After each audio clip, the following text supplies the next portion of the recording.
Paz e graça para você ligado na Rede Internacional de Televisão. Eu sou Heber Cocarelli e convido você para participar de um debate que interessa a todo mundo que se preocupa com evangelização.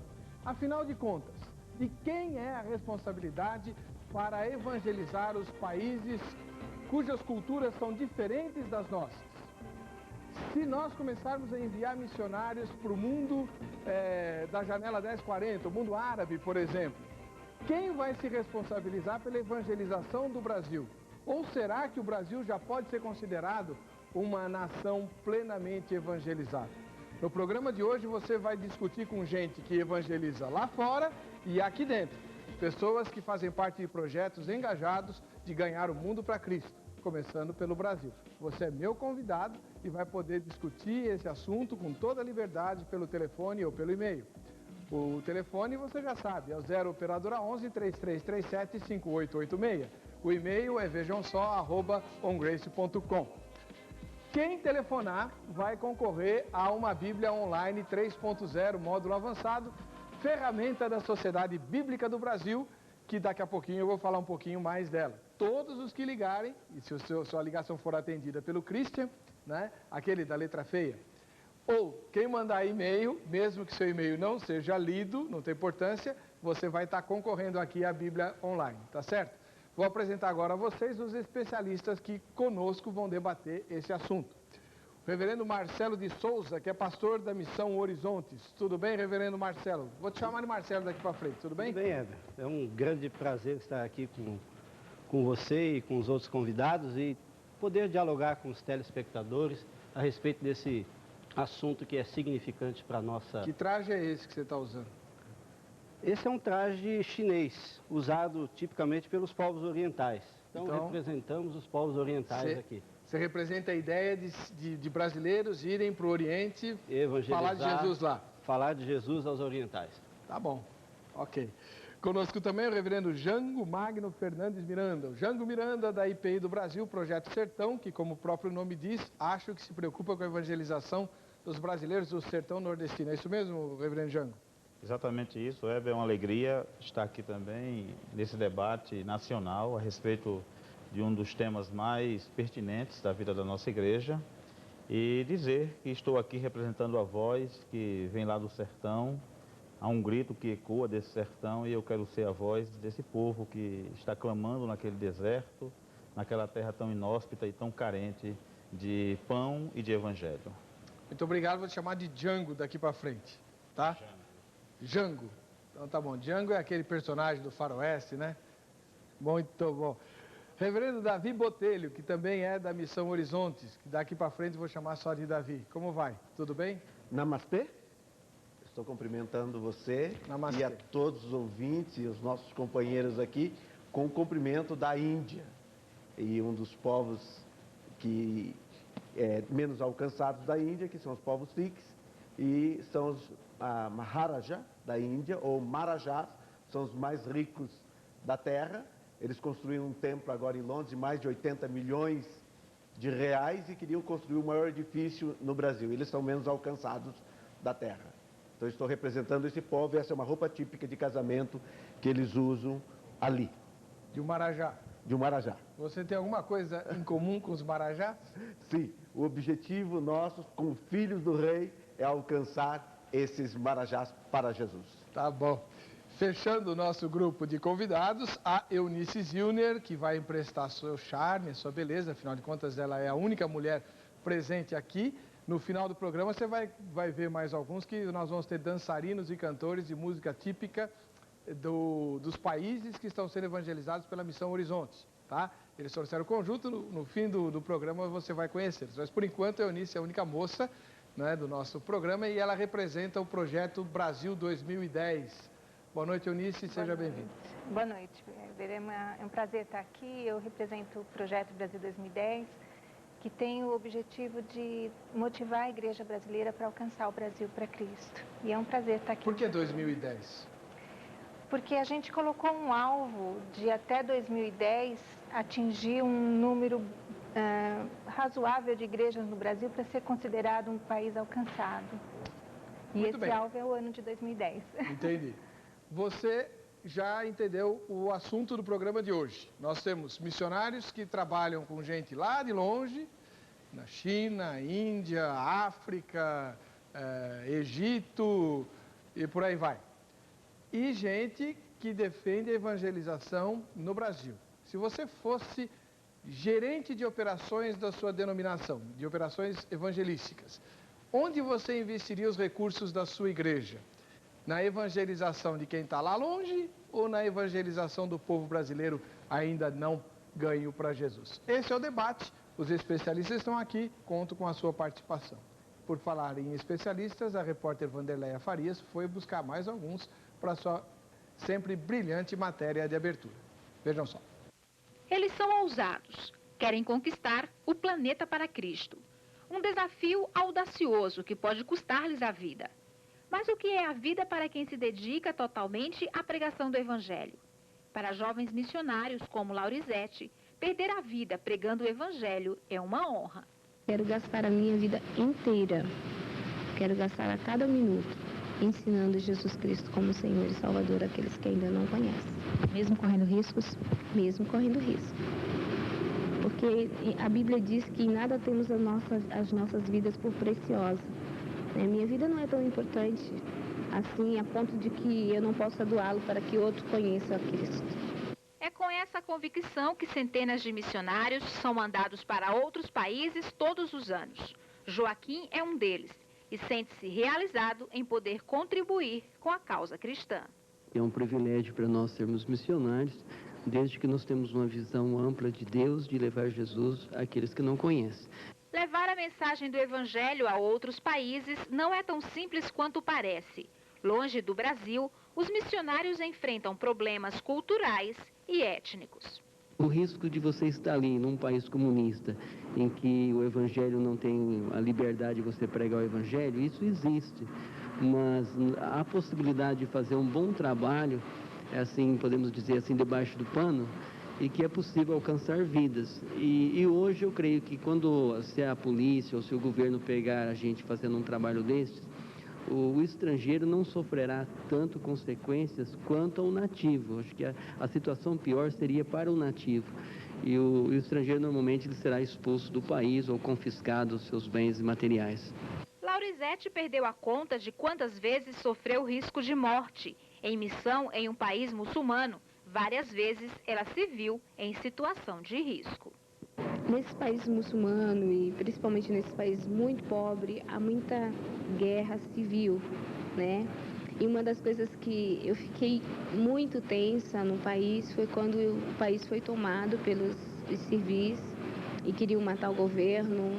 E eu vi assim uma zona de guerra mesmo. E a primeira coisa que eles fazem é pegar os estrangeiros como refém, missionários, filhos de missionários, depedram as nossas casas e coisas assim. É por isso que, para ser missionário, o religioso precisa ter mais que conhecimento do Evangelho. Ele precisa, além de dominar o idioma do país de destino, ter controle emocional para lidar com as adversidades que podem ocorrer. No mundo muçulmano, eu não poderia, jamais nesse país eu não poderia falar com o homem, olhar nos olhos dos homens, tocar nos homens. Então, o meu trabalho é mais com mulheres. Na verdade, eu centralizo o meu objetivo nas mulheres.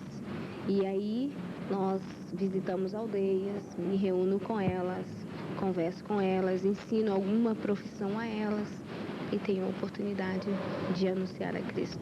Já teve algum momento de tensão? Sim, houve alguns momentos de tensões porque eu tinha 3 professores e sendo um deles uma senhora, ela era assim vibrada no comunismo, né? Então eu tentei por algumas vezes falar de Jesus para ela ou parar a minha aula e falar de Cristo para ela, apesar que eu consegui algumas vezes, mas eu sentia assim que ela não aceitava, ela ardia assim de ódio, ouvindo uma pessoa falando de um Deus a qual ela nega, a qual ela crê que não existe. E eu tive um irmão que se converteu, e esse moço um dia, não sei porquê, mas ele levou a Bíblia na classe, e ele estava lendo a Bíblia no momento de aula. E quando o professor passou e viu, e aí ele tomou a Bíblia dele, e como era uma Bíblia que foi feita no país, não sofreu tanta consequência, porque se fosse uma Bíblia que tivesse vindo do estrangeiro, ele queria saber quem é que doou essa Bíblia, onde você encontrou essa Bíblia. Então ele foi chamado a atenção, foi para a diretoria da escola e eles proibiram ele de ler a Bíblia. Falou assim: se você continuar lendo a Bíblia ou tiver qualquer contato com algum estrangeiro, você será impedido de continuar seus estudos e você não receberá o seu diploma. E com isso gerou uma tensão muito grande dentro da escola, porque no momento que ele foi pego, essa professora, que era minha professora também, ela chegou nas classes a qual ela dava aula, ela chegou batendo na mesa assim fortemente, perguntando: tem alguém aqui envolvido com algum desses estrangeiros ou com esse brasileiro que está aí que só fala de Jesus? Se vocês têm Bíblia, se vocês receberem algum folheto deles, vocês me deem. Nós precisamos rasgar todos esses panfletos, porque nós somos comunistas, nós temos que preservar aquilo que é nosso. E isso, os meus amigos depois se afastaram de mim, até mesmo aqueles que vinham na minha casa. Então, a situação de medo foi muito forte. Então, quando eu soube isso, também me causou um medo, pensando assim: de repente a polícia vai chegar na minha porta, vai me bater, vai bater na porta e falar assim: eu posso entrar, eu quero ver o que você tem aqui dentro. Então, isso realmente, às vezes, gera assim, um certo conflito, um certo medo, uma tensão. Assim como Jesus preparou os seus apóstolos, os discípulos dos tempos modernos também são treinados para que não falhem nas missões. Aqui no Brasil, um dos responsáveis pela preparação dos missionários é este homem, Raul Nogueira, um ex-empresário que largou tudo para se dedicar à evangelização nos países asiáticos. E Deus tem assim mudado, inclusive, o coração dessas pessoas, porque muitos chegam assim com uma visão um pouco romântica de missões, né? Mas missão é algo muito sério. Então requer mudança de caráter, você realmente se aprofundar bastante na palavra de Deus, porque se você vai sair do Brasil e atravessar fronteiras, ir para outro lugar, entrar em contato com um outro povo que tem uma outra cultura, outra religião, se você não estiver muito forte na palavra, você vai realmente sentir muita dificuldade. Então, nós montamos toda uma estratégia. Eles aprendem aqui como evangelizar, como discipular, como realmente distinguir uma seita, né? Se enraizam realmente, nós procuramos dar um equilíbrio. Estima-se que 40% da população mundial nunca tenham ouvido falar de Deus, nem tampouco de Jesus. Uma surpresa para quem, como os brasileiros, reconhecem Jesus como Salvador da humanidade e Deus, Criador do universo. Imagina você chegar para uma pessoa na China e dizer assim: você já ouviu falar de Jesus? E a pessoa te responder: não, ele não mora por aqui. Então, você tem que construir toda uma ideia a respeito de Deus, desde Gênesis, entende? Ou seja, não é que nem aqui, se eu sair hoje para evangelizar aqui, a maioria das pessoas já sabem, já ouviram falar de Jesus, não aceitaram, não tem todas as informações, mas lá fora não é assim.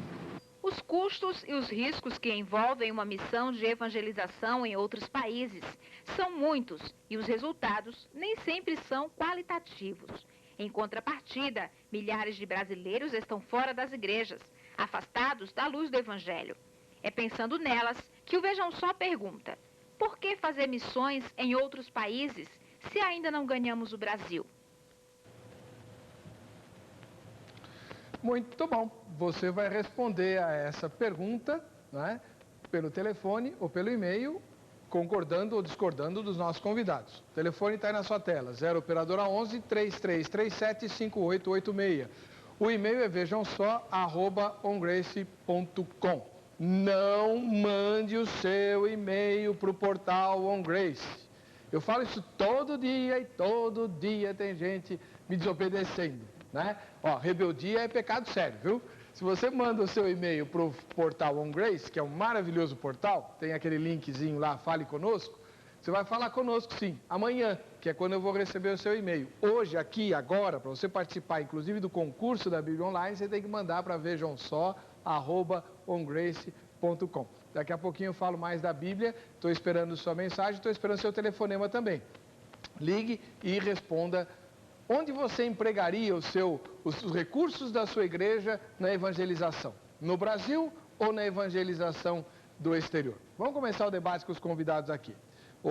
Marcelo, você está vestido de chinês aí e você viu o pastor Nogueira, né, o Raul, falando lá que na China tem gente que fala, quando perguntam de Jesus, fala, não conheço não, é seu parente e tal. E aí, é assim mesmo ou isso é mito? A China não é um país hoje evangelizado? Na realidade, se nós olhamos do ponto de vista objetivo e claro do contexto indiano, você percebe que o que o Raul colocou é uma verdade. A maioria, a China hoje tem em torno de 1 bilhão e 400 milhões de habitantes. E se nós tivermos ali 80 milhões de cristãos, seria um número até grande. Então, a grande parte da China nunca ouviu falar a respeito de Jesus Cristo. Então, quando você vai perguntar para um chinês, ele realmente não vai saber dizer para você o que aquilo significa. E pode até realmente dizer que você não conhece, que não sabe aonde ele mora, porque ele não tem ideia de quem seja Jesus Cristo, nem Deus, nem a Bíblia, nem nada nesse sentido. Mas vem cá, o Davi, por exemplo, né? Não é verdade que as primeiras missões, não lembro agora o nome do pai das missões modernas, William Carey. William Carey. Ele não começou o movimento missionário lá na China mesmo? Ele começou na Índia e teve o Hudson Taylor, foi para a China. E isso quer dizer, mesmo. Os primeiros missionários modernos foram para o Oriente. E o Oriente ainda não foi ganho? Sim, é interessante essa pergunta sua, porque é a mesma coisa hoje, quando nós olhamos um exemplo como a Índia. A Índia hoje tem 3 mil povos diferentes e só 21 deles alcançados. Então esse é o desafio, é a mesma coisa no Brasil. No Brasil hoje nós temos mais de 250 povos aqui dentro do Brasil e são os povos indígenas. Então esses povos estão sem alcançar pelo Evangelho. Mais de 125 deles não têm um missionário. Então esses são desafios que a gente enfrenta nesses países. É como esse povo que é o Sikh, eles são não alcançados. E a igreja na Índia é uma igreja crescente, uma igreja dinâmica, mas ela está crescendo entre um povo que são os mais pobres da Índia, que são os excluídos da sociedade, esses 300 milhões dele. Mas entre esses, não tem ninguém que alcançar, porque eles não podem ir a esses povos, porque existem castas. Tem 3.600 castas. Então é uma complexidade que a gente não tem ideia. Então a pessoa não pode entrar em contato com outras castas. Então esses são alguns desafios que a gente tem nesses países. Tá certo. Já tem gente na linha para conversar com a gente aqui. Valmir, aqui de São Paulo. Boa noite, Valmir. Tudo bem? Alô, boa noite. Tudo bem? Graças a Deus. Você fala da onde? Tudo bem. Eu falo da região aqui da Sapopemba, São Paulo, né? Zona Leste. Isso, Zona Leste. Eu quero parabenizar o programa de vocês, né? E eu quero até pedir a permissão para vocês de fugir um pouco até desse assunto. A minha opinião é o seguinte, né? Não fugindo totalmente, desculpa. A evangelização principal acho que seria hoje aqui no Brasil, certo. Tá? Só que eu quero frisar alguma coisa que ainda não foi comentado aí com vocês ainda hoje, a respeito dos meios de comunicação hoje no Brasil, né? Eu vejo que existem até emissoras de televisão que nem vocês, né? Até tem outras emissoras que são evangélicas, e a gente vê que não há uma união entre esse povo, entendeu? Então, é um meio tão poderoso de evangelismo que a gente tem em mão hoje e não está sendo utilizado, é um modo meu de pensar, né? Posso estar errado. Não está sendo utilizado da forma correta, porque existem tantas igrejas, tantas pessoas querendo evangelizar através desse meio também e não consegue hoje, né? Parece que existe um certo atrito entre emissoras, entre igrejas, né? Eu acredito que no céu não vai ter isso, né? Até tem alguns irmãos que a gente chama de primo, né? Parece que lá no céu vai ter uma muralha dividindo. Eu acho que Jesus, ele supre muito além disso, ele vai muito além disso. É algo que eu queria colocar até em debate, eu não sei se é possível vocês comentarem sobre isso. Podemos fazer um debate específico sobre isso. Não sei se os meus parceiros das outras emissoras vão concordar, mas aqui no meu programa, especificamente no Vejam Só, já recebi gente de todas as outras emissoras evangélicas e não evangélicas também.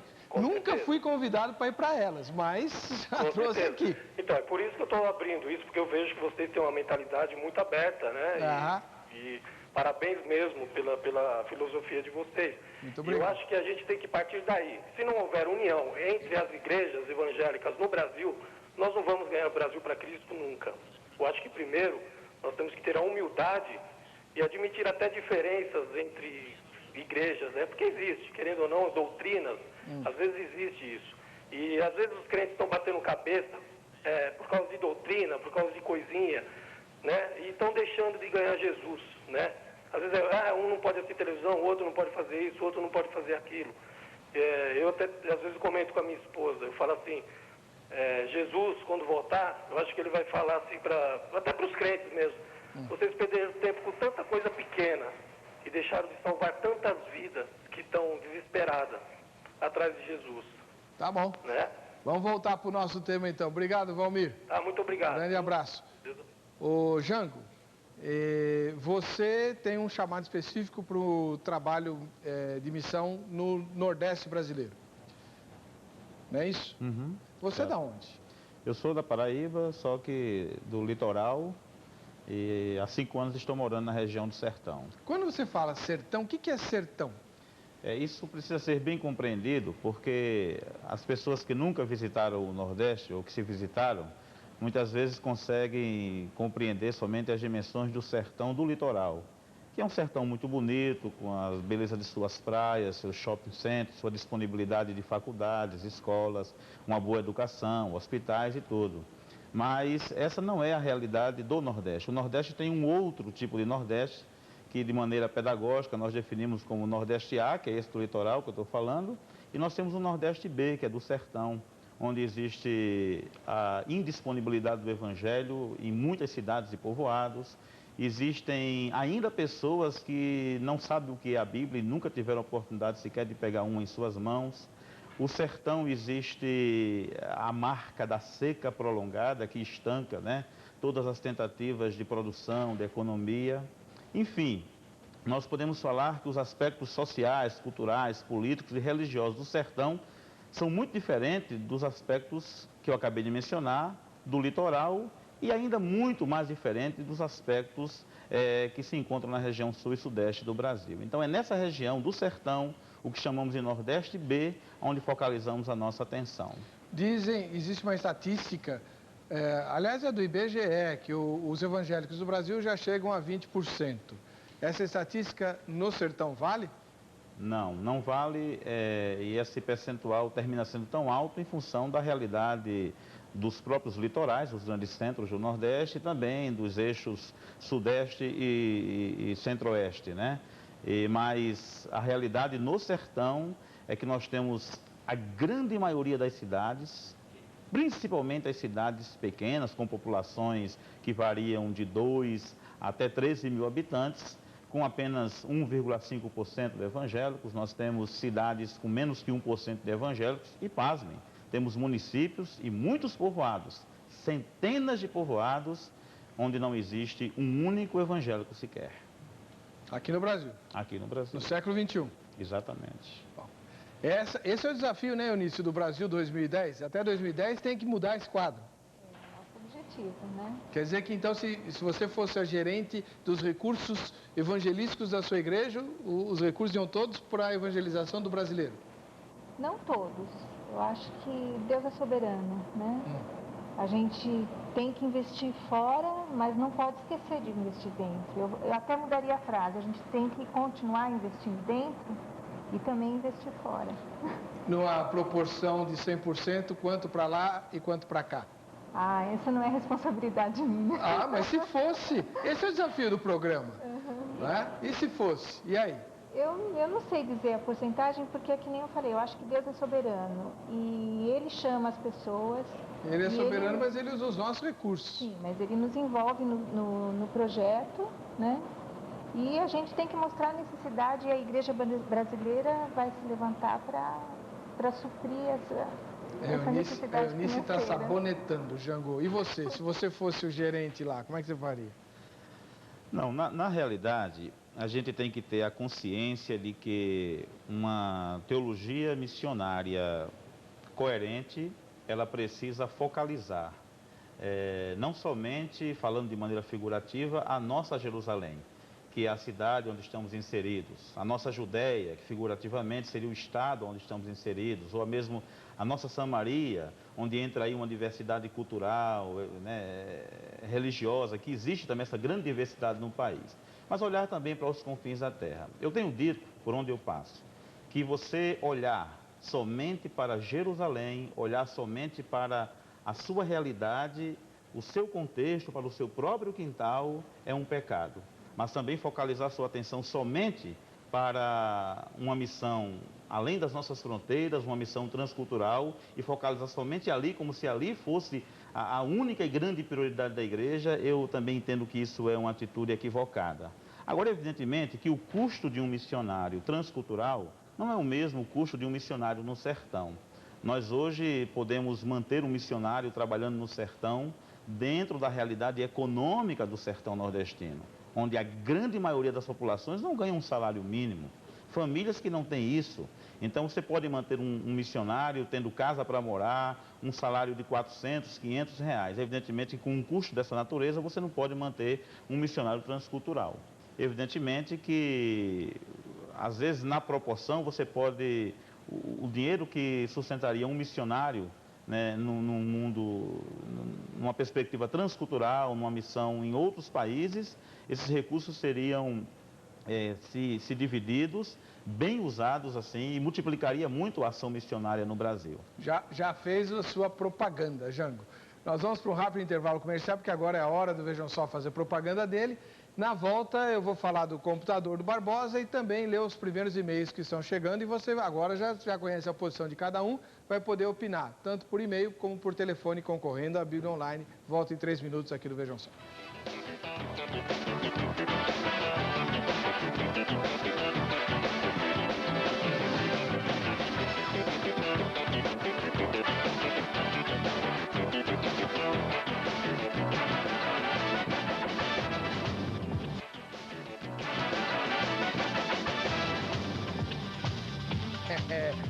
Bom, eu sei que você está preocupado aí com a questão da missão lá fora ou aqui dentro e tal. Você fala, mas como é que eu posso trabalhar uma questão dessa se o meu computador só trava, só encrenca? Eu tenho um recadinho para você. O Barbosa, lá da Power Computer, tem um computador joinha para você. É um Duron 1.3, mais um estabilizador, mais uma... A primeira prestação só daqui 30 dias e você... pode receber o seu computador na sua casa em qualquer parte, até no sertão da Paraíba, o Barbosa entrega. Então, entre em contato com ele pelo site, se o teu computador ainda funcionar, aquele que é movido a pedal, né? Você dá umas pedaladas aí e faz ele funcionar. É www.powercomputer.rg3.net ou telefone 0 operadora 11 6910 0101. Dá uma choradinha lá com o Barbosa, que ele te manda uma capa de computador, um cartuchozinho de impressora. Esse eu acho que ele não vai mandar não, porque é muito caro. Mas, sei lá, um pé de mouse, né? Ou então, um Deus te abençoe. Pelo menos isso ele te manda. Mas fala lá com ele, tá bom? Amanhã mesmo encomenda o seu computador para você poder. Você viu aqui, né? Você pode assistir ao programa pela internet, pode navegar pelo portal On Grace. Tem milhões de formas de você usar o seu computador. E daqui a pouco eu vou falar de uma magnífica, que é usando o software da Sociedade Bíblica do Brasil, a Bíblia Online 3.0. Vamos fazer o seguinte, nós vamos para as ruas de São Paulo. Christian foi saber se os paulistanos concordam em evangelizar árabe ou evangelizar brasileiro. Vejam só. Se você tivesse que montar uma igreja, montaria primeiro no Brasil ou em outros países? Por quê? Eu montaria aqui no Brasil por ter mais pessoas necessitadas, por ser um país pobre, por estar passando muitas dificuldades. E com o tempo, conforme fosse passando, eu expandiria a igreja, conforme a quantidade de fiéis também. E isso. Se a senhora fosse montar uma igreja, montaria primeiro no Brasil ou fora dele? Por quê? No Brasil. Para começar pelos brasileiros, né? Depois vamos expandindo, né? Pelos outros países. Montaria nos países árabes, por exemplo, lá que tem homem-bomba, muita violência? Também, por que não? Em todo mundo. desses que oferecem adeptos em qualquer lugar. Se você fosse montar uma igreja, montaria primeiro no Brasil ou em outro lugar do mundo? Por quê? Montaria no Brasil porque é meu país. E depois, você montaria, por exemplo, lá nos países árabes, por exemplo? Ah, eu já não saberia te responder. Não, acho que eu não montaria lá. Medo da violência? Talvez. Ah, eu também. Eu, se tivesse que montar uma igreja, eu montaria no Havaí. Né? Bem tranquilo, gostoso. Aqueles cânticos, né? Bem assim, suaves, relaxantes. Minha filha, o evangelho é para fazer mudança, causar transformação. Né? É para isso que a gente evangeliza. Vamos ver os e-mails? Tem vários chegando aqui. Ah, tem uma coisa que eu esqueci de falar e aí você esquece de fazer também, né? Eu esqueço aqui, você esquece aí, assim não dá. Quando você mandar seu e-mail, põe na linha de assunto ou na linha de referência o seu nome, porque senão a Ana fica que nem doida aqui para pegar o nome de quem está mandando para sortear no fim do programa a Bíblia Online. Então põe seu nome na linha de assunto, tá bom? Esse é um que não pôs, mas ele escreveu no texto dele. Pastor, temos que evangelizar principalmente aqui, depois lá fora. Anderson, do Rio de Janeiro. A pergunta é, depois quando? Né, Eunice, depois quando? Evangeliza primeiro aqui, depois lá fora. Quando é esse depois? Simultâneo. Não, ele falou depois. Para você é simultâneo? É simultâneo. E para você, Jango? Também, eu penso que deve ser simultâneo. Ah, muito engraçado. A grande problemática, Heber, que eu gostaria até talvez de tocar no assunto do Valmir, o nosso telespectador que falou há pouco. E pegando um pouco as palavras do Django a respeito de Brasil e a necessidade de Brasil. E existe aí um paradigma grande que tem que ser quebrado, porque existe uma necessidade crescente no Brasil. Mas quando nós olhamos para as capitais, como você falou, o Nordeste A, nós encontramos no Nordeste A uma igreja enorme no Brasil. Uma igreja forte, com recursos, e que ali o seu vizinho não tem nada, que realmente não há possibilidade de se entender o porquê que não há evangelização no sertão do Brasil. Por que há cidades que não existem igrejas evangélicas? Porque nós temos uma igreja forte, uma igreja que tem recursos, uma igreja que tem pessoas, igrejas que têm aí 20 mil, 25 mil, 30 mil membros, e ao seu lado ali os seus vizinhos não tem nada. Agora, quando nós olhamos em contrapartida para os países africanos, os países no Oriente Médio, os países do Oriente, nós não encontramos igreja nenhuma, nada, não existe nada. Ali existe 90 milhões de habitantes e não existe nenhum crente. Se existe na Turquia 80 milhões de habitantes e se tiver 1.500 crentes, na melhor das hipóteses, crentes nacionais. E quando nós falamos de recursos, a coisa piora ainda mais, porque nós pensamos que para sustentar um missionário fora do nosso país, nós precisamos de muitos recursos e na realidade não precisamos. O que nós precisamos é concentrar os recursos naquilo que é o objetivo da igreja. E quando nós olhamos para as estatísticas, nós percebemos que para cada R$1 que a igreja brasileira recebe, 95% desse R$1 é gasto em atividades dentro da igreja. Então, Heber, é um negócio tremendo. E quando você olha os outros 5% que restam, esses então estão sendo jogados entre os não alcançados. E aí é que a coisa fica pior ainda, porque não é. 4,5% é usado na evangelização aqui no Brasil. Então, por isso que o Nordeste talvez não tenha igrejas como deveria, e talvez algumas cidades do sul do nosso país não tenham, porque a concentração dos recursos está no lugar errado. E entre os não alcançados, a coisa fica mais feia ainda. 0,5%, ou seja, 0,05%. De cada R$1, 5 centavos é gasto entre os não alcançados. Aí nós olhamos para o Nordeste, que é um Nordeste pobre. Mas nós olhamos para uma África onde a renda de um cidadão na África, em alguns países, não chega a $25 mensais. Então, o caso é muito grave. E eu vejo que no Brasil nós temos todas as condições. O que falta é o que talvez o nosso telespectador que participou no início, o Valmir, disse. Falta uma maior unidade da igreja no objetivo da evangelização, quer seja aqui no Brasil ou fora dele. E principalmente focalizando Atos 1,8, que é o que você citou. Jerusalém, Judéia, Samaria e confins da terra. Eu acredito que é simultâneo.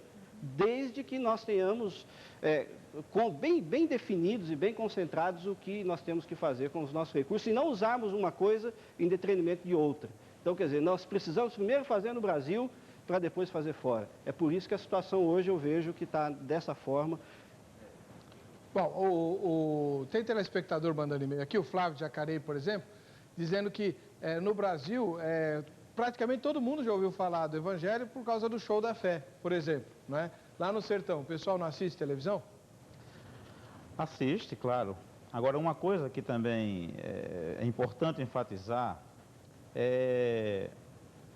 eu sempre tenho dito isso, que o valor de um muçulmano que se perde e que morre sem Cristo, para Deus, é o mesmo valor de um sertanejo que morre sem Cristo.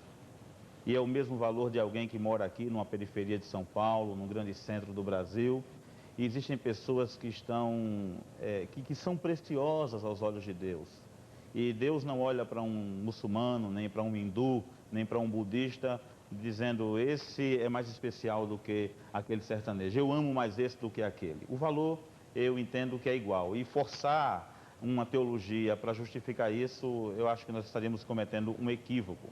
E daí, uma grande questão que precisamos levantar é o fato de que a televisão chega hoje nos lugares mais inóspitos do Brasil, o fato de que de alguma maneira as pessoas já ouviram nem que seja uma vez. Precisamos fazer uma pergunta: que tipo de mensagem as pessoas estão ouvindo? E se esse tipo de mensagem tem sido bíblica, tem sido cristocêntrica, ao ponto de que essa pessoa tenha de fato um encontro com Jesus? Porque se a gente olha, por exemplo, para países, como você mencionou, a Índia, que recebeu William Carey, a China, que recebeu, em épocas passadas, o Hudson Taylor. Então, nós podemos também dizer que houve prenúncios do Evangelho de Cristo nesses países, mesmo que em regiões localizadas. Bom, não precisa ir muito longe. A Turquia, que o Marcelo mencionou, foi onde Paulo pregou. Exato, as igrejas... As 7 igrejas da Ásia, lá de Apocalipse, estão todas Exatamente. na Turquia. Mas é interessante quando você coloca essa questão, porque uma coisa é a prática e outra coisa é a realidade. A prática, que a gente fala de simultaneidade na pregação do Evangelho, é uma coisa. Isso é discurso. O que acontece é o seguinte: hoje, cada crente no Brasil investe em média em missões transculturais R$ 1,30 por ano. Então, a prática é outra coisa. A igreja brasileira fala em missões, mas conhecer missões é outra coisa. O Raul estava usando a Bíblia ali, e a Bíblia Shed. E eu fiquei impressionado porque o Shed é um doutor em missões, ou em teologia, e ele fala uma coisa interessante. No Congresso Brasileiro, em 1993, na área de missões, ele disse que não conhecia uma igreja no Brasil que investia pelo menos 50% dos seus recursos em missões transculturais. E eu estou escrevendo um livro baseado nessa premissa, nessa ideia. Por quê? Porque nós temos história. A igreja de Antioquia deu o melhor para missões. Nós temos irmãos morávios. Os irmãos morávios foi um movimento missionário que tinha uma população de menos de 40 mil pessoas. Mas eles tinham uma visão missionária que eles chegaram a enviar mais de 3 mil missionários. É impressionante que para cada 12 pessoas eles tinham um missionário transcultural. Mas eles tinham uma concepção missionária extraordinária. Você fica admirado. Eu estou fazendo essa pesquisa e eu fiquei impressionado. Alguns deles chegaram a vender as suas próprias vidas para entrar como missionários em alguns lugares que não podiam entrar e entraram como escravos. E outro, um exemplo que foi para os esquimós, chegaram e falaram do desafio dos esquimós na época. Ele falou o seguinte: olha, se eu tiver uma sandália usada, amanhã eu vou estar indo para lá. Isso foi o desafio de Conde Zinzendorf. E sabe o que aconteceu? No outro dia, o Conde Zinzendorf comprou uma sandália, foi levar para ele já tinha conseguido uma sandália e já foi embora. Então, essa é a concepção. E quando nós olhamos para isso, nós temos a história da Igreja dos Povos em Toronto, no Canadá, que chegou a enviar mais de 800 missionários, uma igreja só, e investir 78% dos seus recursos em missões transculturais. E essa mesma igreja, hoje, chega a investir 40% dos seus recursos em missões transculturais. Então, a realidade, não falta recursos, não falta obreiros, o que falta é visão. E o que ele falou aqui não tem o mesmo valor? Sim, tem o mesmo valor, mas só que na prática o mesmo valor de uma alma de um muçulmano, para nós não tem, porque as pessoas têm o quê? Uma concepção de que um muçulmano, todo muçulmano, o que é terrorista. Terrorista. E não é essa a realidade. Nós temos lá... A culpa é deles mesmo, né? Não fomos nós que criamos essa... Então, sabe o que é a ideia dos muçulmanos com respeito à mulher brasileira? Toda mulher é prostituta. E na Europa, a ideia também que o que é o Brasil? O Brasil é só negro, é selva amazônica. O que é a ideia? Mulher é prostituta, carnaval, lambada e futebol. E é isso que é o Brasil? Não é. Então, nós temos que quebrar essa tradição. Também estamos muito longe disso. Deixa eu ver os e-mails aqui, que tem mais de 200 já chegaram. Boa noite e a paz do Senhor para todos os que estão presentes. Amados irmãos, a questão evangelizar outros países não é uma tarefa para qualquer um. Tem que estar bem preparado espiritualmente e dominar a cultura e a língua do país a evangelizar. Temos que apoiar os nossos irmãos que estão em missões através de orações e investir também nos projetos e missões.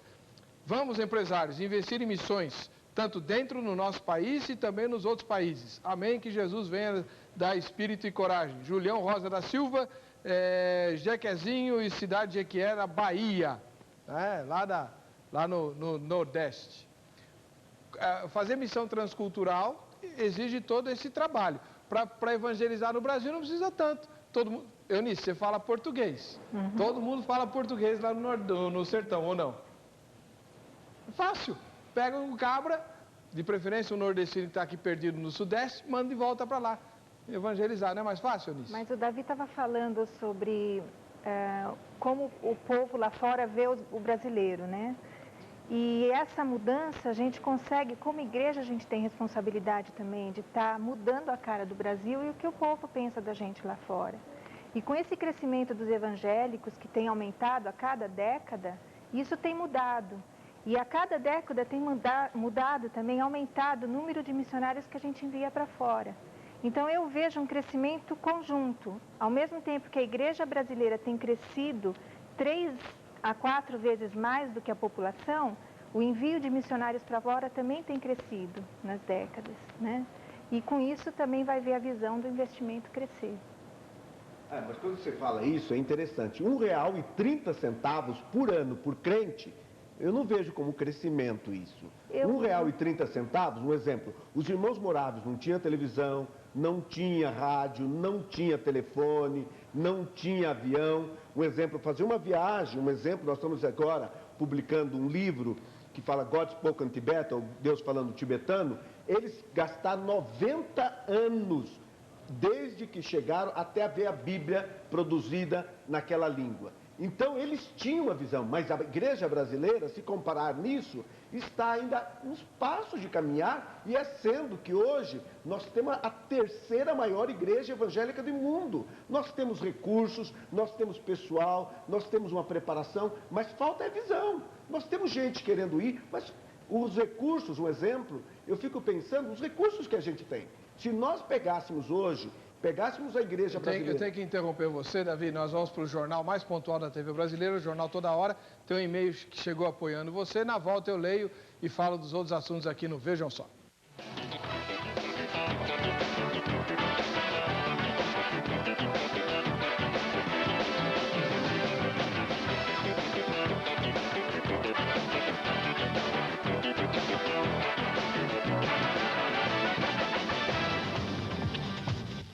Você que está querendo fazer missão transcultural, você precisa de uma ferramenta fantástica chamada Bíblia Online 3.0, módulo avançado da Sociedade Bíblica do Brasil.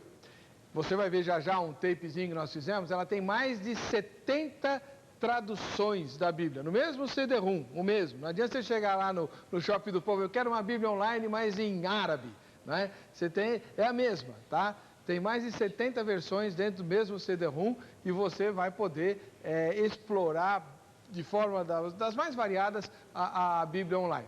Nós preparamos um tapezinho para você ver como é que as coisas ficam boas quando você casa computador, informática, né, com a palavra de Deus. Vamos ver a reunião dessas duas coisas. Vejam só. O que era bom ficou ainda melhor. Bíblia Online 3.0 módulo avançado. Totalmente reformulada, está agora com mais recursos e atrações.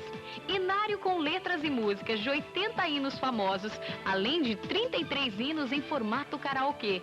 Mais de 600.000 referências bíblicas, dicionário da Bíblia de Almeida com 5.000 verbetes, léxico de Strong, que permite estudar o termo original que está por trás de cada palavra traduzida em português ou em qualquer outra língua, mapas em português e inglês, materiais devocionais, histórias bíblicas infantis em multimídia, artigos sobre a tradução da Bíblia, com facsímiles da tradução original de João Ferreira de Almeida, sua biografia e curiosidades sobre a Bíblia. Para facilitar a sua consulta na Bíblia Online 3.0, ela dispõe de recursos como janelas flutuantes, que facilitam a visualização instantânea, e também função localizar, que permite buscar uma frase ou palavra em toda a Bíblia. A maior biblioteca virtual da Bíblia, com 70 traduções em 30 idiomas diferentes. Bíblia Online 3.0 módulo avançado. Adquira a sua agora pelo 0300 789 5044.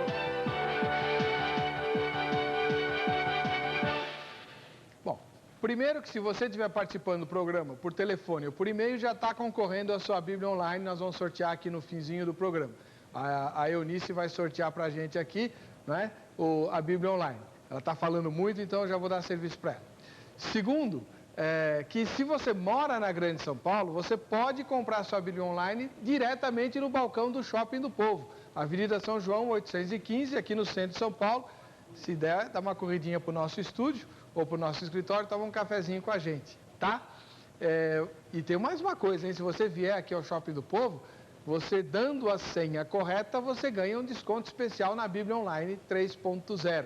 E a senha é Vejam Só. Então não perca mais tempo, venha buscar sua Bíblia. Se você não ganhar hoje, amanhã você vem aí ao Shopping do Povo, compra a Bíblia, assiste a reunião do missionário, a gravação do culto Show da Fé, toma um cafezinho com a equipe do Vejam Só e vai para casa mais do que abençoado. É ou não é? Vamos ler os e-mails aqui? O Davidson Félix da Silva da Várzea Paulista diz o seguinte: boa noite a todos, irmãos, e a paz do Senhor Jesus seja convosco. Primeiramente, quero parabenizá-los pelo excelente programa. Obrigado. A respeito do assunto de hoje. Eu acho que deve evangelizar outros países, pois o Brasil, na sua maioria, conhece Jesus. Embora uma boa parte não aceite, mas a maioria conhece Jesus. Já em outros países, como a Índia, China, África, nunca ouviu falar do nome de Jesus. Então, por esse motivo, acho que deve propagar o nome de Nosso Senhor por todo o mundo. A paz do Senhor. E aí, Davi? É assim mesmo? Olha, sabe, quando eu olho para isso, eu vejo uma coisa importante. Porque a gente fala algumas coisas, um exemplo, África. África são 53 países. Nós temos um exemplo, Angola, que tem igrejas que tem 7.000 membros. E nós temos o Saara Ocidental, que não tem um crente nacional conhecido. Nós temos a Líbia, que tem, alguns dizem que tem 50 crentes enrustidos na igreja subterrânea. Um exemplo. O Anwar Sadat deixa ter crente lá? Esse é o problema. Então, mas há uma coisa importante. Nós podemos chegar a todos esses países através da oração. A Bíblia diz: pede-me e eu te darei as nações por herança e os confins da terra por tua possessão. E ao mesmo tempo, nós podemos pedir ao Senhor dessas nações, que a Bíblia diz: quem que é o Senhor das nações? O nosso Senhor Jesus Cristo. E diz: pede-me, eu te darei as nações, mas pede obreiros também para essas nações. Então, eu vejo um pouco, a ignorância do povo com respeito a essa janela 1040. Eu tenho mostra aí que está na tela. 97% das pessoas menos alcançadas pelo Evangelho vivem nessa região. Por que chama janela 1040? Por quê? Um exemplo, o mundo é dividido por uma linha imaginária, chamada linha do Equador. As demais divisões são graus, então 10 e 40 graus acima da linha do Equador estão esses povos não alcançados. Então isso foi definido, esses países, são 62 países, e aqui nós temos os 59 países menos evangelizados da Terra. Então, é esse desafio que a gente não tem ideia. Muitas vezes as pessoas não têm ideia desses desafios. Que países são esses da janela 1040? Dá um exemplo. Um exemplo. Eu vou colocar aqui para vocês, Arábia Saudita. Tem Ilhas Maldivas. As Ilhas Maldivas são 1.200 ilhas, 202 habitadas, não tem um crente nacional. Quais são as religiões predominantes nessa região? Islamismo, budismo e hinduísmo. Esses são os 3 blocos religiosos principais dessas nações.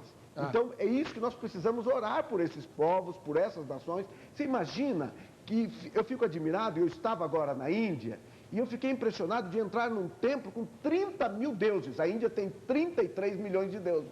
Aí falaram que aquele era a 8ª maravilha do mundo. Quando eu entrei lá, era 30 mil ratos.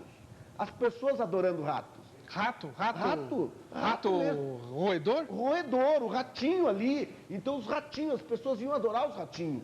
Então os absurdos, um absurdo. Não, peraí, eram pessoas ou eram gatos? Acho que eram gatos. Você se confundiu. Gato é que gosta de rato. Quem ia... Era gente mesmo? Gente, a pessoa casava e ia ali para poder adorar e consagrar o seu casamento ao Deus rato. É um absurdo isso, a gente fica admirado. Então quando a gente chega para o hindu e fala, você é um homem ou um rato, ele se acha que é elogio. Mas,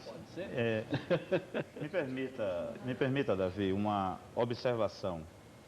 Nós acabamos de tomar conhecimento, qual o nome do rapaz que interagiu agora através do e-mail?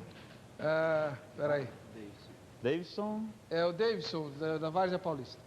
Eu vejo a importância desse debate em você poder proporcionar para a igreja brasileira a visão equilibrada da nossa tarefa e da nossa responsabilidade missionária. Porque se qualquer debatedor chegasse aqui focalizando com tanta paixão somente uma necessidade da missão que deve ser aqui e em todos os lugares ao mesmo tempo, na minha percepção, essa visão está equivocada. Olhar somente para o sertão como se ali fosse a única paixão de Deus e o xodó de Deus, e olhar somente para a janela 1040 como se ali fosse o único local onde Deus visualiza e ama e se apaixona, é a falta do equilíbrio na nossa caminhada. Então eu entendo que da mesma forma que você focaliza para essa janela e diz que ali existe muitas dificuldades, nós podemos olhar para o sertão e percebermos que temos uma janela doméstica, né? Uma janela onde nós... E aí a gente levanta a seguinte questão: qual é a diferença entre adorar ratos e adorar Frei Damião e Padre Cícero? Deus não está sendo... doido, mano, não fala isso que você vai ofender os católicos, vai tá comparando o Padre Cícero a rato, não fala mas isso no não, sentido, explica direito isso aí. É verdade, mas no sentido de você focalizar a divindade correta e única digna de todo louvor e adoração, que é Deus, né? Quando você focaliza a sua atenção e o exercício da sua espiritualidade está, seja num rato, seja numa pedra como os animistas, sejam em pessoas, em personalidades, imagens, essa espiritualidade está completamente descentralizada de Deus. Testemunho do pastor Pontes, que tem um ônibus e viaja pelo sertão do Nordeste. Numa das viagens, ele chegou para uma pessoa para falar de Jesus e essa pessoa respondeu para ele que não conhecia, ele não morava ali. Então, a gente vê dentro do nosso sertão pessoas que também nunca ouviram falar de Jesus. Eu chamo a atenção de novo para o fato da igreja. De nós tentarmos olhar e ver que nós estamos no Brasil com uma igreja emergente, com uma igreja que se diz aí de 30 milhões de pessoas. Isso é significante. Quando você vai para um contexto de Níger, por exemplo, na região do Sahel africano, é um contexto onde 90% da população é analfabeta, não sabe ler e escrever. De cada 10 pessoas, 9 não sabem ler e escrever. Por isso então, é importante mas só que quando você olha ao lado e você fica procurando, aonde está uma igreja? Aonde está alguém que possa ajudar, apoiar? Não há, não existe.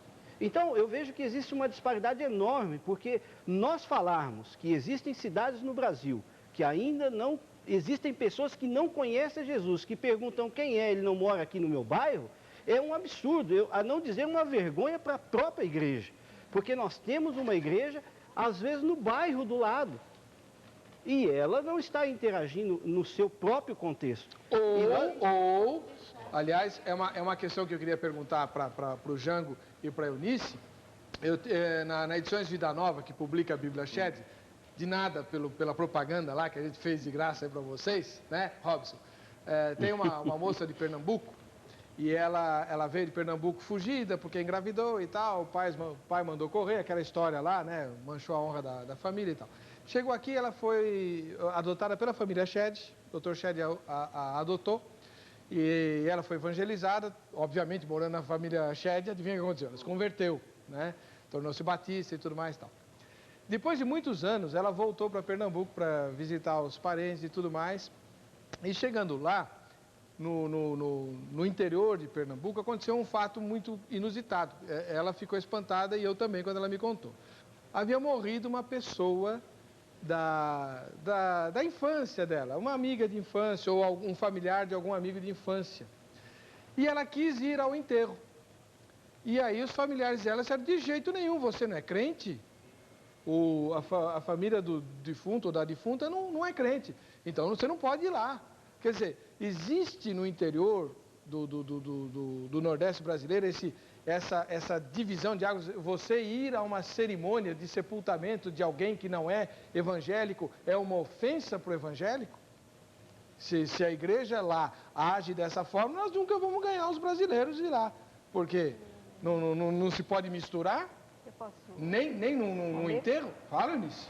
O Projeto Brasil 2010, ele faz um levantamento, uma pesquisa no Brasil inteiro, em municípios, grandes capitais, e nós fizemos uma pesquisa no sertão da Paraíba, uma região de Itaporanga, com 11 municípios.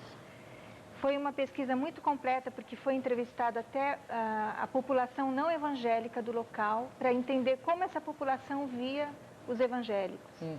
E teve uma aceitação de 57%. Respostas positivas, eles veem bem, com bons olhos. E os evangélicos em relação aos incrédulos? Como é que eles veem? Garanto que a aceitação vai ser bem baixa. Não questão de aceitação, mas no Nordeste a gente encontrou nas respostas aquele comportamento um pouquinho mais reservado, né?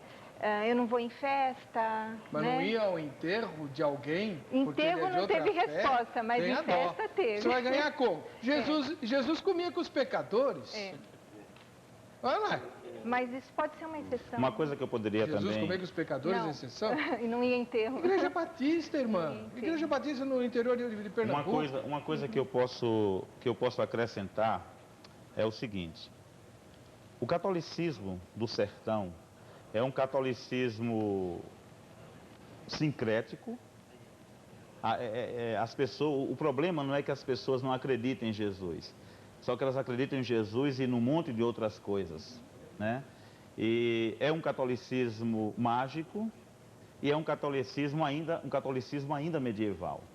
É incrível, eu posso falar de uma cidade como Malta, por exemplo, onde nós temos um dos nossos campos missionários, e quando nós estávamos começando a construir o nosso templo, o padre da cidade chegou e mandou perguntar o que é que estavam erguendo ali. E quando ele descobriu que era o templo, ele foi ao prefeito da cidade pedir que o templo fosse embargado, que aquela obra não acontecesse. Nessa mesma cidade, claro, evidentemente o prefeito não atendeu esse pedido. Nem podia. Mas, em nenhuma outra ocasião, o padre passou pela igreja e tirou água de uma bacia e começou a jogar de longe em direção à igreja. E aquilo simbolizava que ele estava amaldiçoando aquilo. Deixa eu te perguntar uma coisa, Jango. Foi uma moça da minha igreja, lá no Projeto Sertão, e ela voltou com uma história que, sinceramente, pareceu mais piada. De que ela passou por uma cidade onde o padre da cidade, ou vilarejo, não sei, dizia para as pessoas não conversarem com os crentes, porque no dia do juízo final os crentes iam criar rabo e chifre. Olha, é aí que eu falo que é o catolicismo mágico. É verdade ou ela inventou essa história? Não inventou não. Foi na cidade de Patos, por exemplo, onde eu moro, que Frei Damião, na década de 50, incendiou a igreja presbiteriana, destruiu completamente aquele templo. Ele fez isso lá? E quando ele partiu para fazer isso com a igreja batista, aí houve o impedimento das autoridades. Numa dessas cidades onde trabalhamos, nós temos encontrado a grande dificuldade dos missionários. Por exemplo, um casal jovem de missionários que tinha ido trabalhar numa dessas cidades, eles, nos primeiros meses, algumas crianças e adolescentes começaram a frequentar o trabalho que acontecia na sala. e divulgou-se uma notícia na cidade de que aquela nossa missionária é uma prostituta e que ela estava querendo aliciar as crianças e adolescentes meninas para levar para a prostituição. E sabemos que a fonte dessa conversa foi o gabinete do padre da cidade. Deixa eu colocar o telespectador que está na linha esperando há um tempão aí. De Minas Gerais. Antônio, boa noite. Boa noite, pastor Emerson. Tá bom, né? Tudo bem. Qual a sua cidade? Bota tempão nisso, hein, pastor? Hã? Coloca tempão nisso aí. Governador Valadares. É. Então não é bem Minas Gerais, é quase que Estados Unidos, né? É quase que está. Então tá bom. Nós costumamos dizer aqui que Nova York é um bairro aqui da cidade. Mas é mesmo. Miami, então, fica ali na esquina. Fala, Antônio, tudo bom?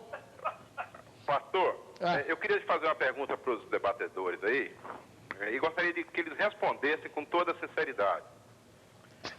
Se a disponibilidade de missionários para o Nordeste, para a Amazônia, para as regiões inóspitas nossas, é a mesma de missionários que querem ir para a Inglaterra, para os Estados Unidos, porque tem missionários que vão para esse lugar.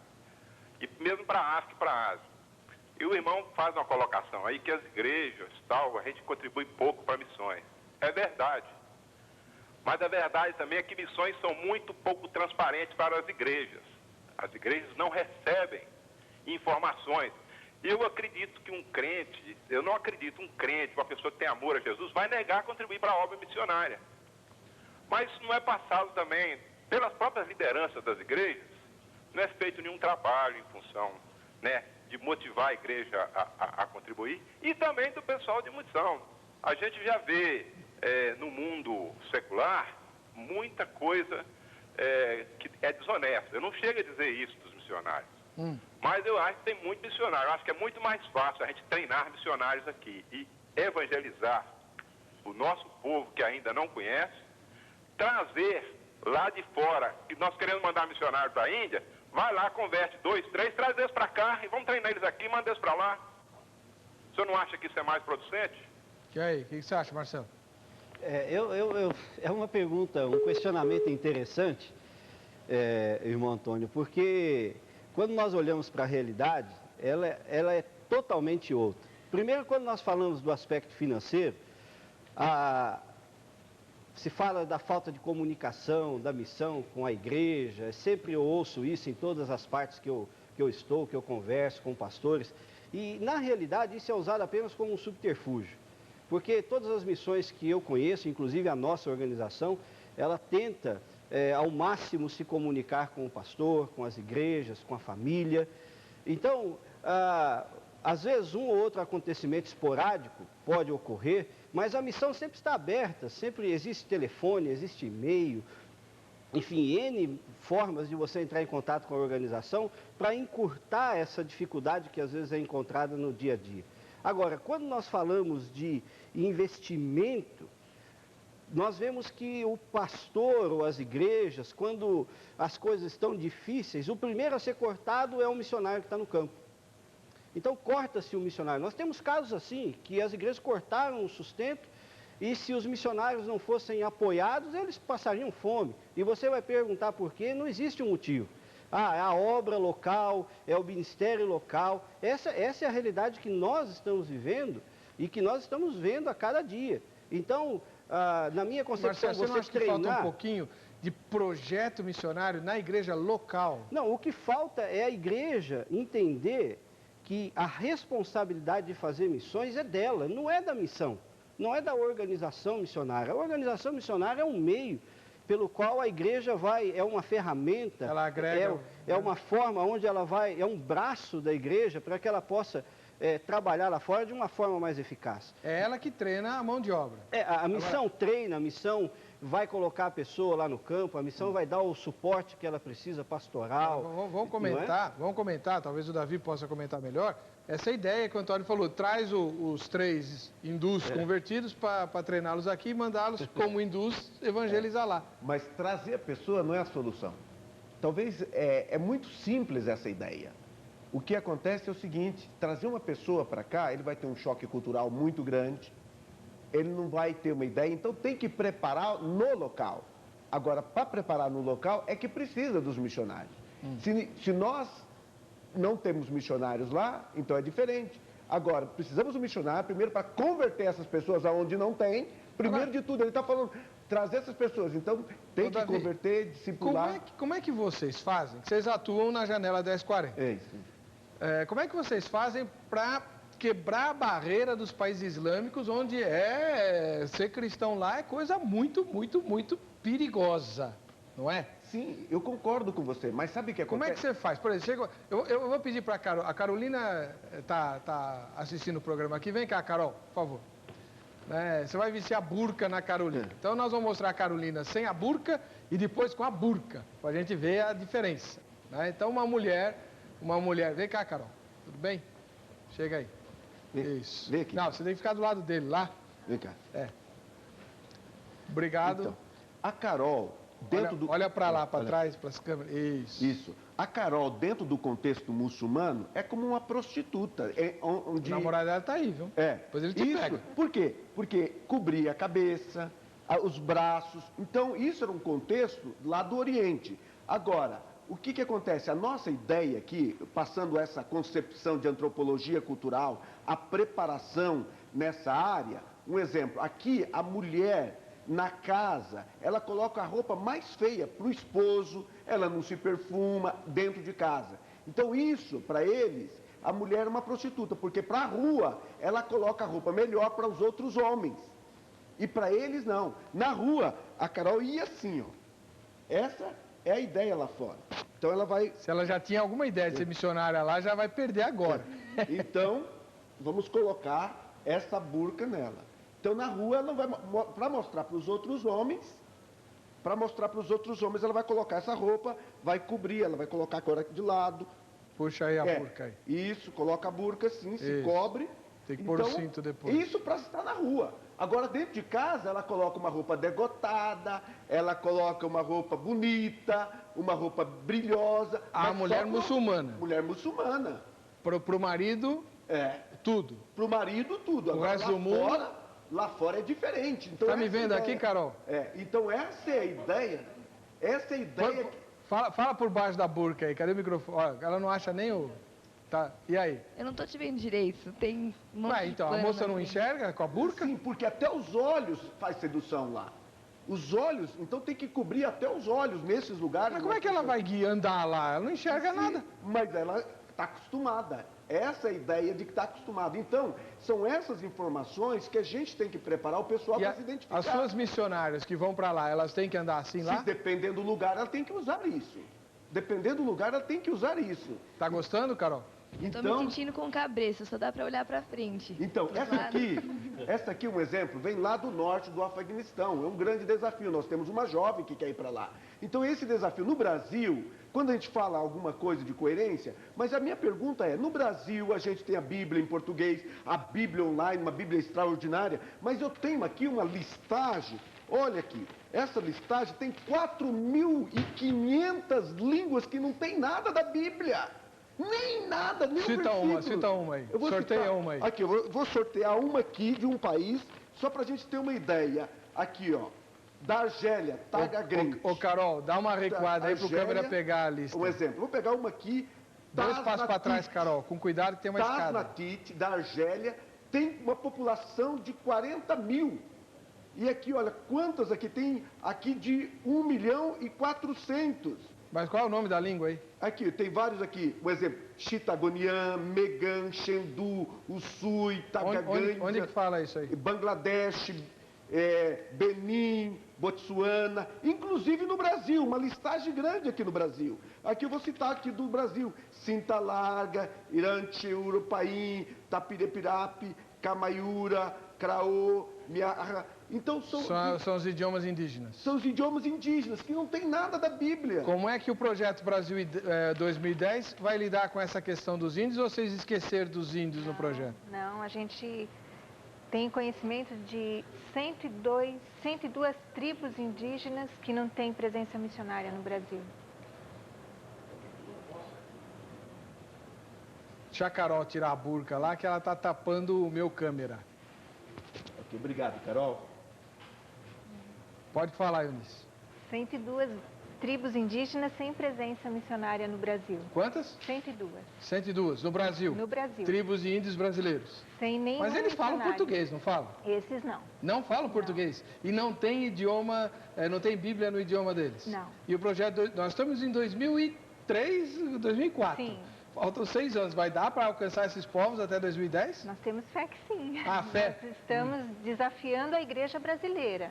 O nosso trabalho como projeto é levantar essas informações, fazê-las chegar para os pastores, para as igrejas brasileiras de qualquer denominação e desafiá-las a estar enviando missionários para esses lugares. Tirando os índios, não é, que é uma missão transcultural, tão difícil quanto essa que o Davi acabou de demonstrar, o restante da missão brasileira é bem mais simples de se fazer, não é, Jean? Não tem essas questões, ou tem questão transcultural lá no Nordeste?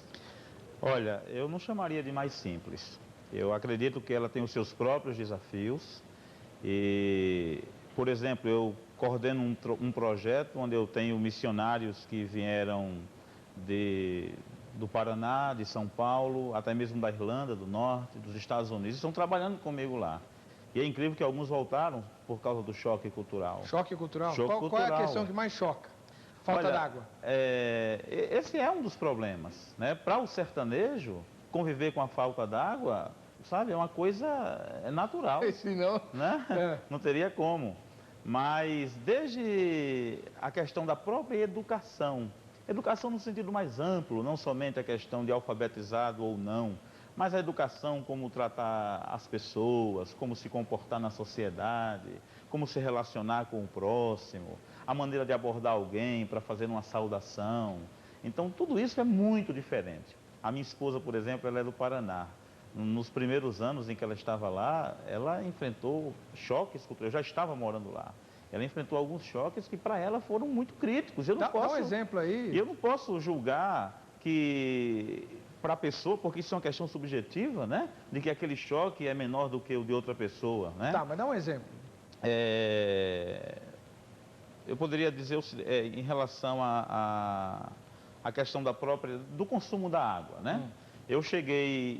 Quando chegamos a morar lá, a cidade onde moramos, estava passando um racionamento de 5 dias sem água e 1 com água. São Paulo está na beira de fazer isso. Né? E a água que tinha disponível lá para o consumo humano era água muitas vezes contaminada, inclusive com diagnóstico de índice de produtos cancerígenos, águas onde animais muitas vezes iam beber, né? E se os missionários não tivessem como comprar água mineral para o seu consumo, era muito complicado. Mas a gente teve momentos em que missionários tiveram que tomar essa água em algumas circunstâncias e adoeceram, né? Então isso é um exemplo. A maneira que as pessoas... O sertanejo toma essa água e não adoece? Adoece. Ah, bom. Adoece e muito. O índice de mortalidade infantil é alto, né? De doenças intestinais, de infecções é muito alto, né? Então... Como é que a mulher, a gente viu no mundo árabe, a mulher é toda policiada e tal. E no sertão, ela é também policiada ou ela é mais livre? Não, a mulher ela é extremamente dependente economicamente do seu esposo. E essa dependência econômica a torna muitas vezes uma escrava. Eu posso dizer que é encarado como coisa natural que o homem possa atrair as suas esposas. E muitas mulheres ficam acomodadas, dizendo, não, tudo bem, desde que ele não deixe de cuidar da sua casa, desde que não deixe de cuidar dos filhos e da comida e da casa. E essas mulheres muitas vezes não têm coragem de tomar uma posição de independência, porque muitas vezes, pela própria dependência econômica que tem daquele homem, às vezes porque se ela tomar uma decisão de separar-se, divorciar-se dessa pessoa, ela vai ser taxada na sociedade como uma pessoa de conduta duvidosa, né? Então, quantas e quantas esposas têm tomado a decisão por Cristo nas nossas comunidades e depois de 1 a 2 semanas sendo discipuladas, amando a Cristo, amando o estudo da Bíblia, elas chegam dizendo assim, olha, eu não posso mais continuar. Porque o meu esposo disse que se eu continuar frequentando a igreja, ele vai se separar de mim. Eu tenho que escolher entre ele e a igreja. Há alguns meses atrás, um esposo de uma dessas mulheres foi na porta da igreja ameaçar um de nossos missionários, dizendo que ia dar uma surra nele e se ele insistisse, poderia até matá-lo, porque a esposa dele estava frequentando a igreja e aqui... E qual que é a queixa deles com o evangelho, com a igreja? Não é um bom ambiente para a esposa dele estar? Olha, o homem nordestino, especialmente o sertanejo, é extremamente machista, né? Então, uma das queixas que muitas vezes temos ouvido é que eles acham que as mulheres estão indo para a igreja e que, na verdade, o pastor ou o missionário ou os homens que são da igreja vai, sabe, ter envolvimento com suas esposas, mas muito também pelo próprio preconceito, né? Ainda são pessoas que herdam de seus pais e avós aquele conceito extremamente negativo, pejorativo do que é ser crente e, infelizmente, isso ainda perdura em muitas cidades. E é interessante isso, porque ele está trazendo aqui algumas dificuldades aqui dentro do Brasil. Agora, para você chegar num outro lugar... Imagine só, né? Imagina que você tem que aprender a língua, você aprender a cultura, os gestos, a comida totalmente diferente. Misericórdia. Então, você imagina comidas que o pessoal não tem nem ideia das diferenças.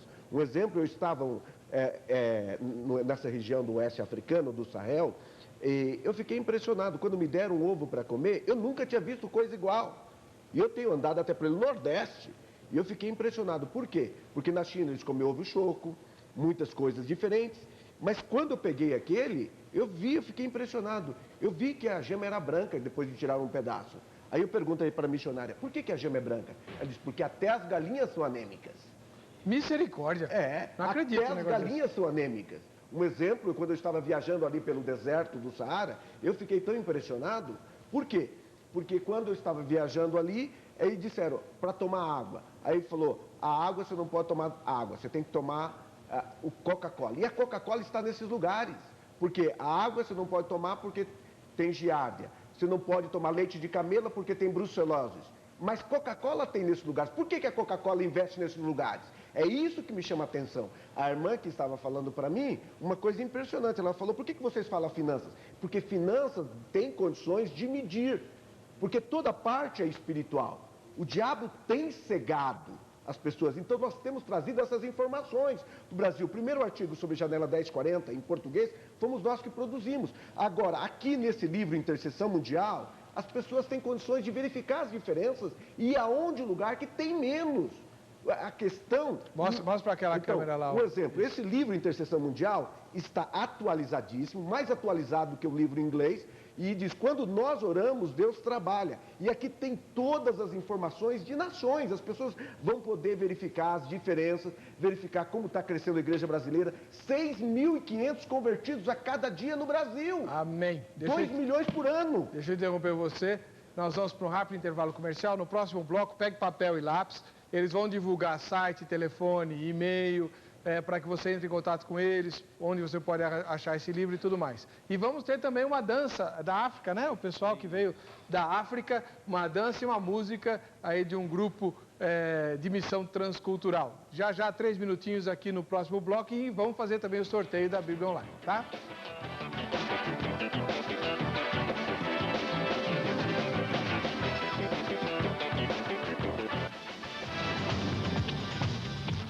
Voltando com o programa, vejam só, enquanto a Ana está arrumando aí as fichas e quem ligou e mandou e-mail para o sorteio, a Eunice, que falou o tempo todo no programa hoje, vai sortear a Bíblia Online 3.0 para vocês. Você está vendo aí no fundo do meu cenário, né? O pessoal já pronto para cantar e dançar aqui.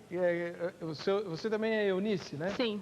Tem Eunice de monte hoje aqui. Né? Fora a produtora, tem a Eunice Zilner, que está participando do debate, e a Eunice do quê? Gonçalves. Você é da onde, Eunice? De Fortaleza. Fortaleza, Ceará. E você quer ser missionária onde? Na Índia. Na Índia. Tá bom. Vamos ver mais um e-mail aqui. Daqui a pouco a Eunice, com o grupo dela, vai cantar e dançar. Esse veio lá do Rio Grande do Sul. Alexandre Pereira. Paz do Senhor. Parabéns pelo tema. Creio ser esse um momento em que devemos realmente meditar sobre missões. As agências missionárias têm feito um trabalho importante, capacitando muitos missionários para exercerem seus ministérios. Há uma preocupação quanto ao treinamento para adaptação com outras culturas e costumes. Mas a polêmica tem surgido devido a um erro catastrófico da igreja nos dias atuais. Leiamos Atos capítulo 3, versículos 1 a 4.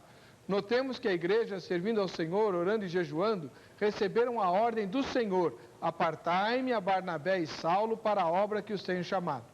Isto é um verdadeiro chamado de Deus. Ocorre que hoje muitas pessoas têm abraçado ministérios sem o chamado de Deus, porque a igreja moderna, em sua grande maioria, abandonou e tem negado suas raízes. O que precisamos é nos consagrarmos e valorizarmos, darmos ouvidos única e tão somente à voz de Deus. Ele é o mesmo, Ele quer falar conosco através do seu Espírito Santo e ninguém melhor do que Ele para gerenciar a obra missionária.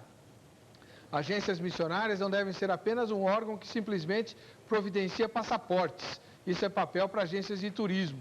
Busquemos revestimento de poder, busquemos Pentecostes, a palavra de Deus é verdade e bússola da igreja. Tem muito missionário que desiste por falta de chamado aí no trabalho de vocês? Com certeza. No nosso caso, as pessoas vêm e às vezes elas têm uma imagem um pouco romântica de missões. E quando elas veem a realidade dos povos e percebem que ele terá que pagar um preço, porque na realidade é uma mudança de comportamento.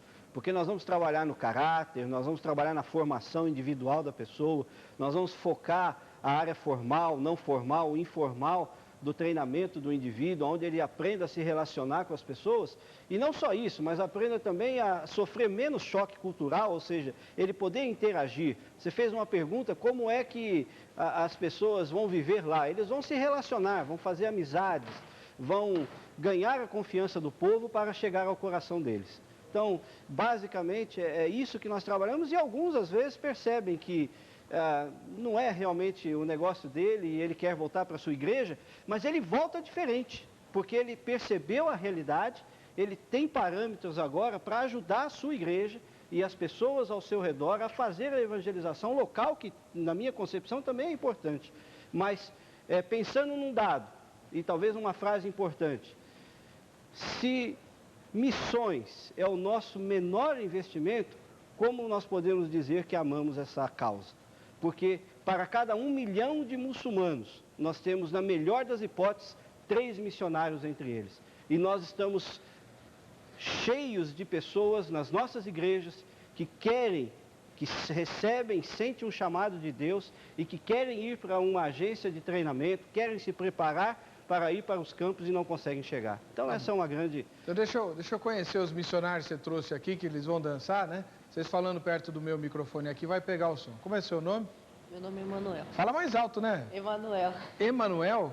Você é da onde? Sou de Campina Grande, Paraíba. E quer ser missionário aonde? Na Arábia Saudita. Com os muçulmanos lá? E aí, se a Al-Qaeda te joga uma bomba na cabeça? Não tem problema, morro pela causa do Evangelho. Quantos anos você tem? 14. 14. Chega pra cá, vamos lá. E você? Nossa, que moça bonita. Qual é seu nome? Juliana. Juliana, você vai mandar beijinho pra quem? Não é assim que é o programa infantil, não é assim? Pro papai, pra mamãe, pra você. Fala assim. Um beijo para todos que estão ouvindo esse programa. Aquela câmera ali, ó. Tá vendo? A lente da verdade. Okay. Você quer ser missionária aonde, Juliana? Bom, eu tenho orado, né? Eu fiz parte de um projeto, já fui pro Níger, do oeste da África. Você já esteve no Níger? Sim. E aí, a comida lá é boa? É. Tem McDonald's lá? Não. McDonald's, muito menos lanche, não existe nada dessas coisas. É um país considerado o segundo mais pobre do mundo. Você ficou quanto tempo lá? Quase 2 anos. E aí, quer voltar lá? Tenho orado, ou volto para lá, ou estou indo para o Afeganistão. Afeganistão. Qual é o seu nome? Juliana. Juliana, você acha que é uma das missionárias que a mocidade da minha igreja está juntando dinheiro lá nos cofrinhos para te mandar de volta, né? Porque eles não gostaram muito de você. Querem te mandar de volta ou para o Afeganistão ou para Níger. Deus te abençoe, filho. E você, meu irmão, como vai? Bem, graças a Deus. Qual é o seu nome? Valber. Valber? Olha lá para aquela câmera lá, aquela ali, ó, tá vendo? Isso. Você quer ser missionário aonde? Eu quero ser missionário em Níger também. Mas lá é pobre, rapaz. Não tem problema. Não tem problema para levar a causa de Cristo. Não importa se é pobre ou é... Você é da onde? Sou de João Pessoa, Paraíba. E se você tiver que passar fome lá? Bom, pela causa de Cristo vale tudo. Jesus também passou tudo por nós. Por que eu não posso passar por Jesus? Pois é, não posso falar mais nada, né? Uhum. Chega aqui, deixa eu pegar essa última moça aqui. Nossa, que moça bonita, tudo bem? Tudo bom. Qual é o seu nome? Ana Cristina. Ana Cristina, olha para aquela câmera lá, ó, tá vendo aquela luzinha? Essa aqui agora. E aí, você quer ser missionária aonde, Ana? Olha, no momento a gente está trabalhando com a Missão Horizonte ali na Venezuela. O meu trabalho é de treinamento de missionários. A gente recruta, treina e envia missionários. E você é casada já? Não, sou solteira. Solteira? Tem namorado lá? Não. Não tem, não? Não. Então, quem quiser ser missionário na Venezuela, faz como para te achar? Hein? Você tem missionário... Ah, tá vendo? Não quer falar a verdade, porque o patrão tá olhando aí, né? É por isso? Não. É? Então, tá bom. E você, Eunice, é casada? Não. Solteira também? Também. E você, a sua base onde é? É em Monte Verde. Monte Verde, aqui na Missão Horizontes? Isso, em Minas. Então, quem quiser fazer o curso lá, vai ter aula com você também? Acredito que sim. Você que ensina o povo a dançar? Às vezes. Então, tá bom. Vamos lá. Rapidinho, eu quero... O Marcelo, fala aí o e-mail, o telefone da Missão Horizontes. O nosso e-mail é o contato@mhorizontes.org.br. E o nosso telefone é o 35-3438-1546. Eu acho que você deu o e-mail errado. Lá está estratégia@mhorizontes.org.br. Desculpem. Esse e-mail é o e-mail que o Davi vai passar, né? Não, mas não dá tempo de vocês todos passarem. Ok, estratégia então, @mhorizontes.org.br, e o telefone está ali na tela, 35-3438-1763. Muito obrigado. Estamos lá à disposição.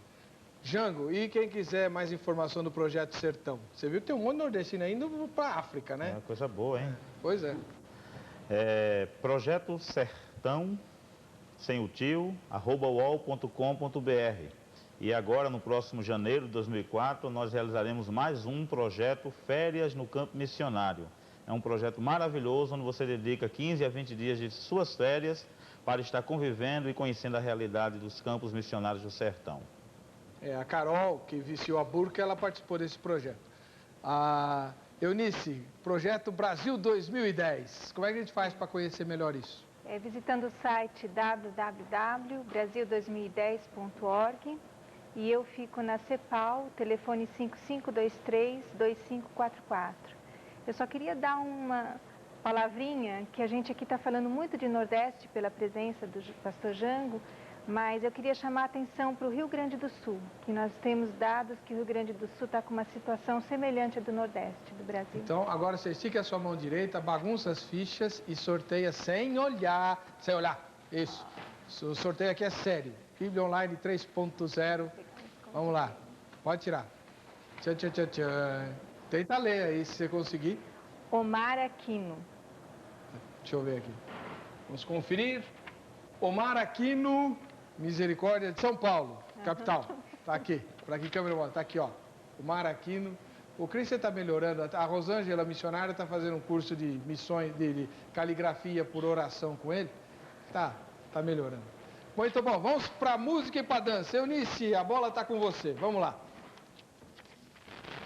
Nós iremos cantar no dialeto de Zerma, e essa música diz o seguinte: em breve nós iremos a Deus, nós iremos ao Pai. Obrigado, Deus, pelo teu amor derramado em nós. O teu amor derramado em nós agradecemos ao Pai.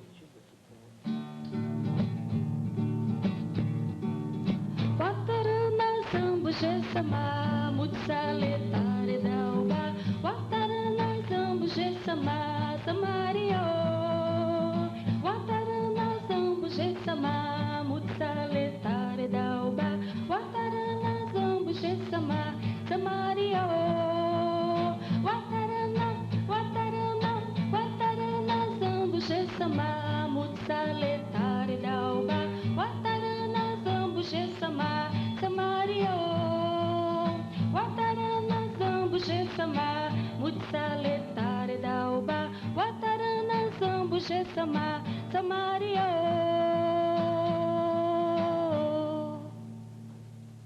Tem outra? Ok.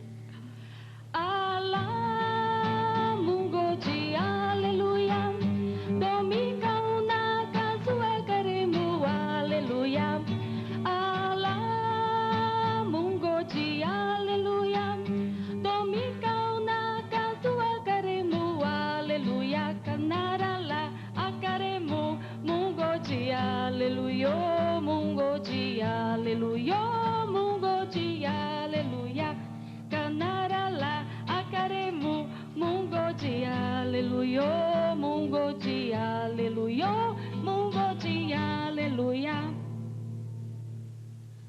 você tem que traduzir o que você acabou de cantar aí, né?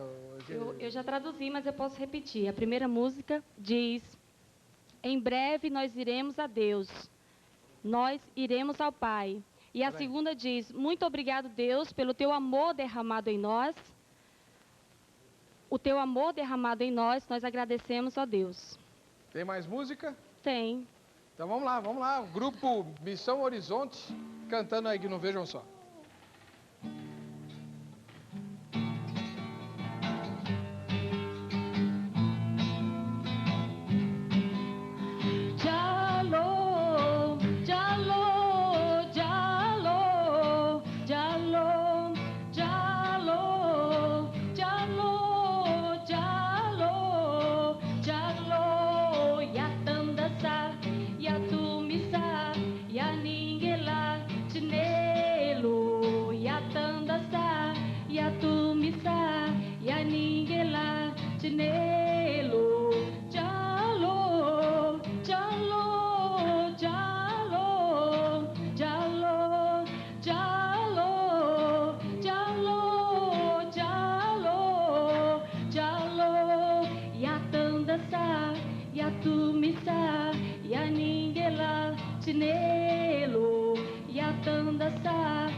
Em português, Tchalo, Senhor, Senhor, Senhor, Senhor, Senhor, Senhor, Senhor, nós te adoramos, te bendizemos, te agradecemos, amém.